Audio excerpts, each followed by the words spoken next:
All right. Welcome to the Microcore podcast. I'm here with Joe Speiser, probably a Microcore legend at this point. How you doing, Joe? I'm doing good. I'm doing good. So, Joe, I told you before we started recording, I didn't have any pre-canned questions, but tell me about what you've been doing on Microcore. How many companies have you acquired so far, or sold? Uh, on MicroAcquire alone, I think we're at four right now, three or four. Nice. Which one would you say is your favorite? Well, it's always the biggest one. Well, let's talk about that one. Yeah. We acquired a company called Brax. It was in 2019. We held it for 18 months and got a crazy return. That company was interesting because it had a ton of development. It had a ton of great customers, and good technology, but a lot of technical debt that had to be paid down. And they weren't doing any sort of customer service at all. So it was managing big data for advertising clients, and it was slowly kind of like falling apart. But it was the only real tool in the space that these clients relied on. So we came in there and we said, "Oh wow, there's so much that we can do with this." We spent 18 months, new tech team, customer service, all that jazz, paying down all that technical debt, and it was significantly more than we thought. But in the end, we ended up selling it for over 10 times what we paid.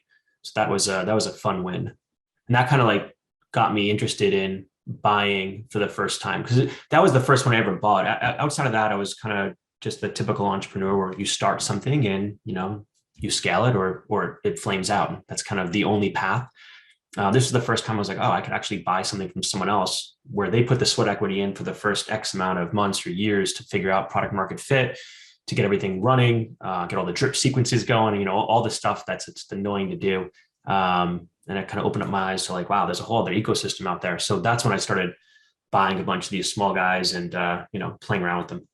Nice. Are you doing this full time where you're buying companies, holding them for, let's call it like a year to 18 months and then reselling them is kind of your strategy? I didn't have one when I started. I just liked the idea of buying that one company because it fit right into my sweet spot. I have a lot of ad tech experience. But then after that, I was like, yeah, we could actually do this over and over again. Can we replicate this strategy? So we started buying other things that I had no experience in. Like we bought one that was a Shopify app. I've bought things on Shopify, but I've never developed for Shopify before. So that was a really interesting one to take over. And on the first or second day, we took that one over, and I was so excited.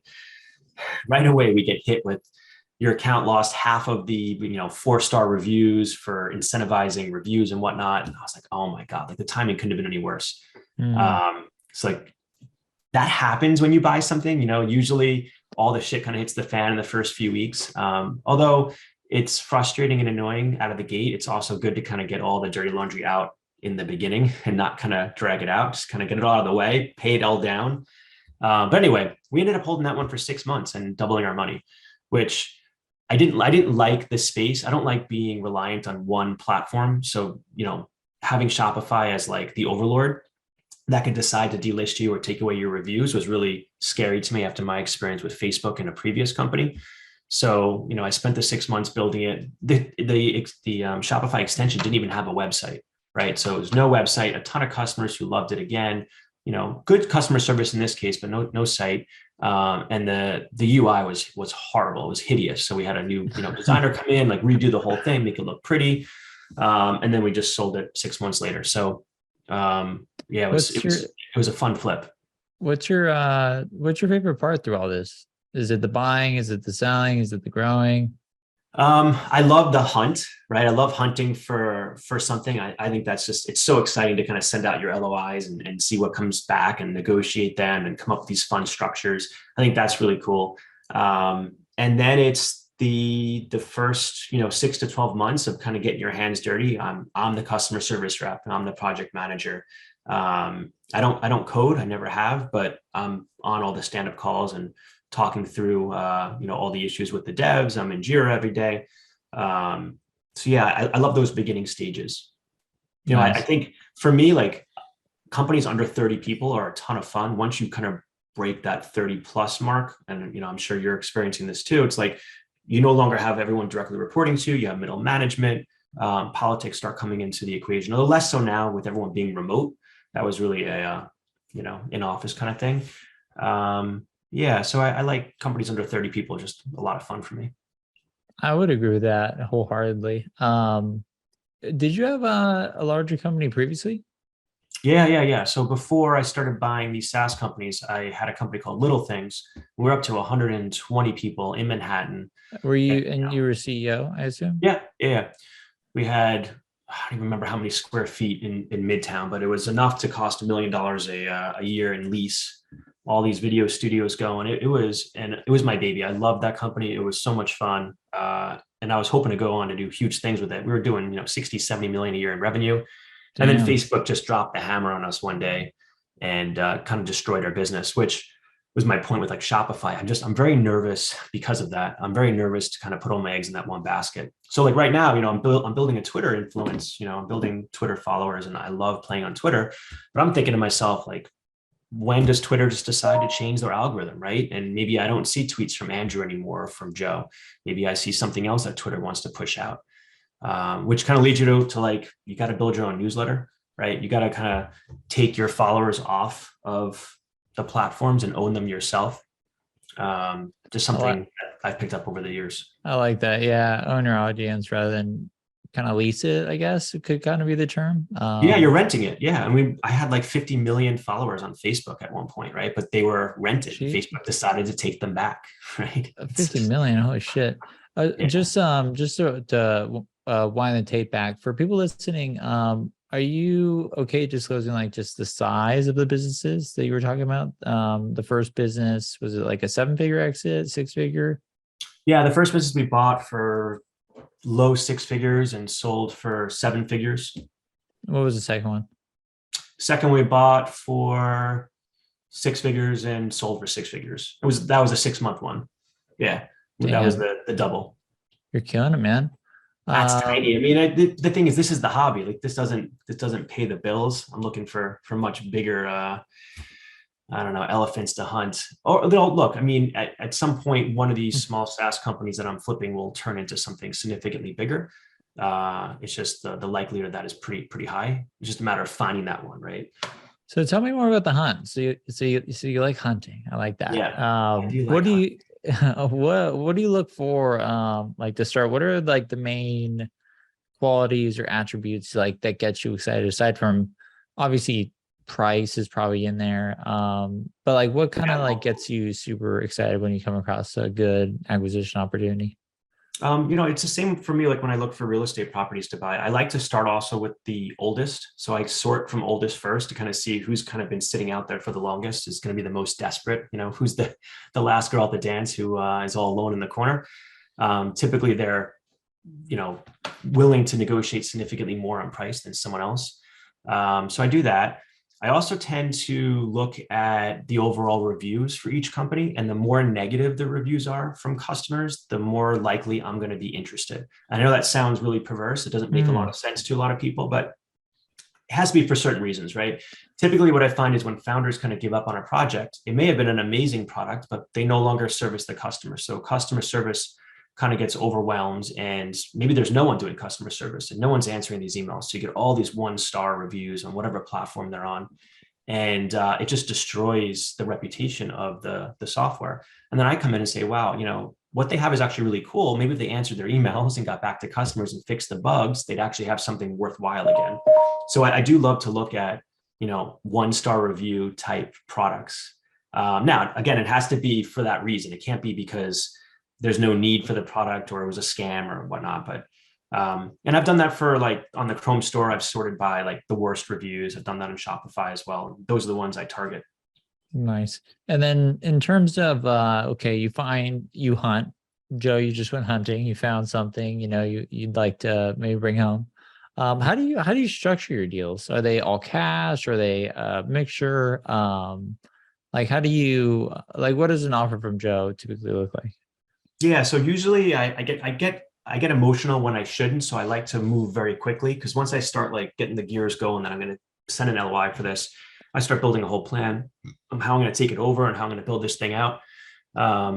So I don't like to put a lot of hair in the deal. I like to tell the founder the truth, which is like I've done a bunch of these before. I move really fast. Like I can have this closed within 48 hours, a week at most. I don't have a lawyer that does any of this. I do all the legal myself. It's not terribly complicated when I could use your forms off your site and we all agreed to not touch them and mark them up. You just kind of fill in the variables and you go from there. So it really just comes down to diligence, and that's not terribly difficult to do. I don't understand why it takes companies a month to do diligence. Again, I'm not buying the company, I'm buying the asset. So there's also a very, very big distinction there. I get none of the liabilities, none of the debt, Yeah, none of the issues that typically go no, along with things. no employee contracts, all that fun stuff, Exactly. I'm or just not. I'm buying like a desk from them. Like it could be software, it could be a desk. There's no difference, but there's no like tentacles to that. There's no strings that someone can pull in the future and cause a problem. So diligence wise, I tend to move very quick. I have my own funds, so I don't need to raise. I don't need an SBA loan, which slows things down pretty dramatically. So I could offer them a lowball offer, but all cash, all upfront, within like 48 hours, right? So for people who've been sitting there for a while trying to sell their SaaS, that's really attractive to them, even if it's at a lower price. So that tends to win me a lot more deals. And I think most people who kind of like drag their feet over many, many weeks and have to do a ton of diligence and have to get a loan. Yeah, time kills deals. I've also heard from sellers too. Every time they interact with you, it's been nothing but a pleasure. So I think your reputation speaks for yourself as well, which probably helps, I'm guessing. I mean, look, just be honest. If you tell someone you're going to do something, do it, right? And don't screw people over. I've been in situations, and I have never been screwed on microacquire yet. So knock on wood all around me here. There You're was literally in like a wood yeah, box for those listening. the last one I bought off microacquire was super, super small. And I just wired him the money, which I normally do. I don't usually use escrow, and I probably should. You should. I should. I'm too trusting. But a lot of these guys have like social profiles, and I feel like why would they ruin the reputation? But definitely use escrow. In this case, it was so small, I didn't want to waste their time and my time. So I just wired the money. And the guy went radio silent. And I started panicking. I'm like, man, I'm such an ass. Like, how did I do this? I know better. And he resurfaced like 2 days later. He was sick with COVID or something, and he apologized, and everything was perfectly fine. He transferred everything like he was supposed to. But for that 48 hours, I was sweating. I was like, oh man, I'm such an ass. Why did I do that? Even after all these transactions, I feel like I still can, make a mistake like that. But yeah, it worked out great. So escrow. If you need a referral to an escrow agent, I can get you one pretty cheap. No, it's that I know where they are. I know who they are. It's just like I'm lazy and I just want to move fast. And those two things, prevent me from always using escrow. But if the deal is big enough, then I absolutely will. But for some of these smaller ones, it just didn't make sense. So I keep hearing, in my head, you're doing big things. I mean, you're buying applications for 6 figures, selling them for 7 figures. But what's on the big map for Joe? Like what's big in your head? Like what's next for you, man? Like, yeah. So as I said, as I buy all these small SaaS, I'm assuming at some point one of them will kind of tickle my fancy and be like, all right, this is the one I want to put in many years. And that's the other thing is I get very bored of these smaller companies after 2 years. I'm like, all right, like I don't want to do the same thing anymore. So I have a partner who also helps out a bunch, and he helps manage it. But in terms of like bigger picture, so either one of these SaaS, go gangbusters and takes off, and I don't sell it for 7 figures, I sell it for 8 or 9 figures. But in what I think will really happen is the other stuff I'm working on. I have a whole other slew of things outside of SaaS that I do that also take a ton of time, whether it's, real estate. I have a whole networking thing I'm working on. They're all blown up as well. So I feel like I have a lot of different things going on at once, which is what I like. I like that like controlled chaos, just a ton of stuff happening and trying to keep it all together. Nice. Do you have any deals in the pipeline right now that you're looking at, or anything close to closing, or are you kind of on standby right now? No, so I just bought a SaaS. I bought 2 actually, small ones 2 months ago, and I merged them together. And now I'm like redoing the GUI, and hopefully it will be done. I don't even know what are we in August now. By the end of August, and I can go out on Twitter and show everyone what I've been working on. Nice. So you're like a serial acquirer, man. Like There's like a new term we need to think of for you. You guys make it so easy. It's like checking out on Amazon, just put it in my cart. I appreciate that. I guess my next question would be I assume you talk to a lot of sellers. So for founders listening to this, what are maybe some like yellow flags that you've seen come up or turn you off, or um, just basically maybe advice for founders looking to sell their business that would, give you more confidence that this is going to work out good? I guess just consistency in the data that they're quoting, right? If they say one thing and I find online it's something else, right? Or even in microacquire, there's a bunch of different places to upload your data as a seller. You got to make sure all the data matches, right? You can't say in one place it's a $10 acquisition, another place it's $5, and we're losing 20,000 a month or we're making 10,000 a month. Like, it has to be consistent. So I'd say like that's pretty key. Be honest with the competitive set. Like, anyone who's looking to buy a company off microacquire, I imagine has already done some diligence and knows what the competitive set is. So if you're not like honest with who your competitors are, I think that's a little weird too. Everyone always says the same thing about why they're selling, which is kind of like, you can see through it, like, oh, I want to do something else, I'm bored of this, which I get, and it could be honest, but more times than not, it's for a specific reason you're selling. Like, your skill set doesn't allow you to go any further with it, right? You've tried X, Y, and Z, and it's no longer working. Like, I love when the founders are super honest, like, hey, I'm a developer, I freaking hate marketing, I got it to this stage, I don't want to be buying Facebook ads or shilling it on Twitter, like, I'm done, I want to move on, I want to solve another technical problem. Like, I like that. That makes me like, okay, I'm a great marketer. At least I think I'm an okay marketer. I can take over from where this guy left off. So be honest with the reason you're looking to sell it. I think that's a good one for me, at least. Nice. And then I guess for, people looking to get to where you are, what's like some things you wish you knew before you started acquiring? Because I assume you just dived in. You were like, is that correct? Like, hey. Yeah. No, it was just a hobby. It's like, all right, let me just buy one for fun. And then I needed something to do after I needed something to do after my last startup. No big deal. And yeah, so I just bought one. So if you had any advice, like, and I know you've given out a ton, but the new buyer, they're like, where should I even start? Where would you point if you had like two resources? Your Twitter account can be one. I've been loving Twitter. Like, there's just so much good information on there. I feel like the crash course on Twitter that you can, for really anything, I don't care if it's real estate or SaaS or finance or crypto, or like, all the data is there, and there's some amazing people to follow. So yeah, SaaS is one of them. There's just a ton of really good like threads on how to buy SaaS, right? And how to use an SBA loan, which I've never done. And I'm so envious, because I think it's like free money the government's handing out to you. Yeah, so I'd say focus on Twitter, and then also find a mentor. I think that is also something that people don't talk about enough. Getting a mentor who's already done this is game changing, right? Because it fast forwards you through all the mistakes that you would have made. It saves you a ton of time and money. I completely agree with that. I have a CEO coach, and for my first business, it was a business called Business Apps, and I had two angel investors, and one of them would basically answer. I'd email him like every day. I felt like bad for him. He was the CEO of a company called Build.com. It was like 1,000-person company.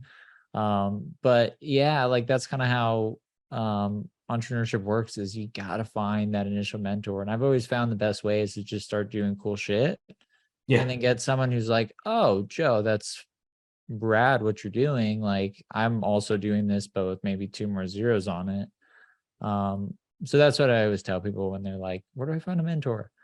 I mean, but that's reactive though. Like, I wouldn't want to wait for someone to come to me. Like, you need someone right away. You got to be proactive. You got to hit your DMs, hit them on DM on Twitter, and find the people that you like look up to. That, I mean, obviously don't shoot for the stars. Like, you're not going to get a celebrity to mentor you out of the gate. Like, I don't know, if you can, great, but I wouldn't suggest that. You need someone who's, successful, but not like celebrity successful. Otherwise their DMs are probably flooded. Like Sam Parr, who I was just talking to a couple minutes ago before we got on this, he said he gets 500 DMs a day. He needs to shut those off. Right? Like, no, but he doesn't answer them. He answers like 1% of them. He barely looks at it. So if you're trying to get a mentor like Sam, like, he's never even going to see the DM, even if it's an amazing one, he just won't see it. So you got to kind of like set your sights somewhere between where you are and where you want to be, and in the middle there. I like that. I guess final questions with, there's been a lot of flux with the market. Is there anything that you're getting excited about in terms of, venture capital markets are down? Pretty much everything's down, actually. We're recording this August 9th. So pretty much everything is down, but that also opens up some opportunities in terms of acquisitions on both the buy and sell side. Is there I think anything? some of the best companies have started during downturns. It's the best time. And we're not there yet. We're talking about a downturn because the stock market's down and crypto's down. But in terms of unemployment, it's still at an all-time low, or very close to an all-time low. So everyone who wants a job has a job. So when you're trying to hire for your startup, it is still really competitive and really difficult. During a downturn, when you have a startup, usually you can just find amazing talent and they're begging for a job. That's not the case here. Everyone has a job who wants a job and is really talented. So we definitely haven't seen the worst of it yet. Maybe it gets worse. Maybe it never does. I hope it doesn't. But in terms of like starting up in a downturn, that is the best time. If there is a real downturn, I don't think we're fully there yet. So the one thing I have started to see is all the VC backed companies, they're all begging for more money now. I do a bunch of angel investing, and almost every single contact that has reached out has asked for like a bridge round or some sort of emergency, cash infusion. They're all looking at somewhere between 6 and 8 months of runway before they run out of cash. So they have to either do a down round or they're going to have to shut down. So it's going to get very ugly very quickly. And we're not there yet. I've started to see valuations come down a little bit in the private market in terms of like the micro acquire sales, but still nowhere where they should be. They should keep going. And then the other thing I'm looking for is I'm waiting for that like company that raised $30-40 million and now burned through it all, but built an amazing piece of tech to go a micro acquire and sell for $1 million or $2 million. Like it's inevitable. It will happen. And I think we're probably, again, less than 12 months away from that. That's when things get really interesting. If you could pick up a $40 million company for $1 million, make it into a break even or slightly profitable and kind of run that for the next 5 years, I think you'd have a really good outcome. Yeah, I had a call recently with what felt like the fucking, sorry for swearing, the Grim Reaper. He had a restructuring company where basically they help sell bank or companies in bankruptcy.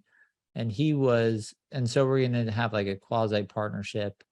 So you might be seeing some of those, and he was forecasting like 500 this year. And it's like it's a obvious, very cyclical business. It doesn't happen in a bull market, but I don't know. After that call, it's like, ooh, it's not that bad out there.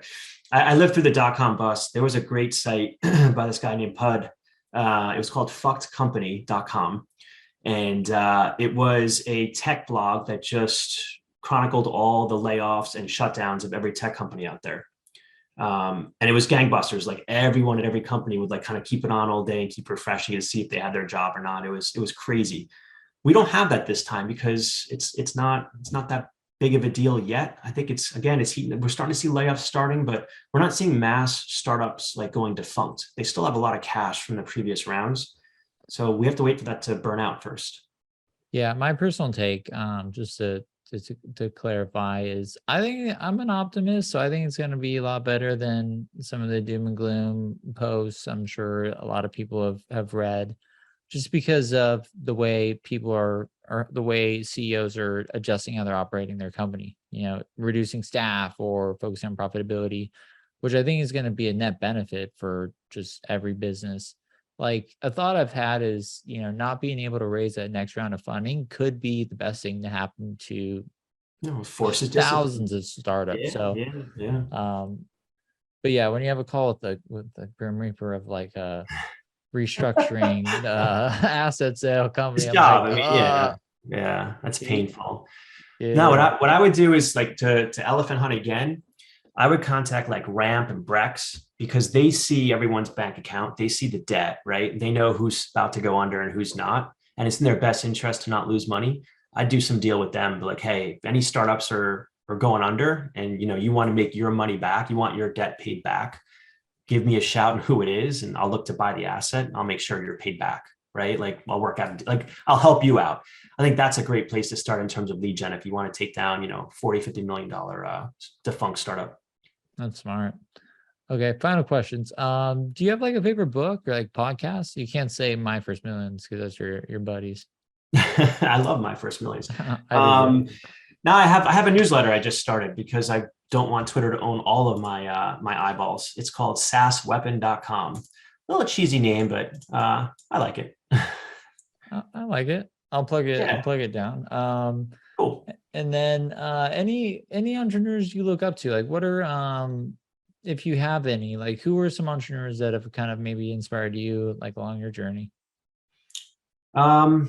There's one guy who actually just joined our network, Siva. He's all over Twitter, but he runs Enduring Ventures, and he's buying like old school businesses, kind of like Cody Sanchez, but a little bigger scale, I think.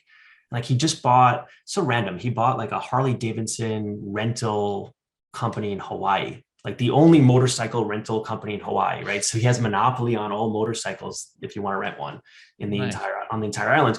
And it just prints money. Like I think it's really interesting to hear about and learn about those businesses. So yeah. I had a chat with him, and yeah, he was telling me he owns like a pool company, he owns like a broadband company, he owns upcouncil.com. Yep. Yeah, he's a beast. It's so cool. But then you have like the guys at Andrew Wilkinson at Tiny Capital or Tiny Co. I always confuse the two. I think they're like tiny. It's just tiny now. Yeah, he upgraded. He bought the domain maybe. But he has like 10 SaaS companies all built around a job board and the Dribble empire. And he's built like a massive company off that. And he's done really well. And he has people running each one of them, so it's not him doing it. I think that's like what I've been doing, but like 100 times greater. You've been that. Well, he doesn't sell them. I sell them off, and he just keeps them, right? And he just keeps them going and gets the profits of each one and buys another one and another one. I keep flipping them. So, at some point, I think it does make sense to hold on to the ones you really like and use those profits to buy the next one, like, the Berkshire model. I mean, take the profits from one to buy the next and never sell. Love it. Well, Joe, this has been an awesome conversation, man. I appreciate you making the time. If people want to get in touch with you, where should they go? SaaSweapon.com? Twitter is probably the fastest. I actually read my DMs and reply to them. I'm not as popular as Tampar is. Well, let's try and change that, man. All right, dude. Well, good chatting, man. And congrats on all the success.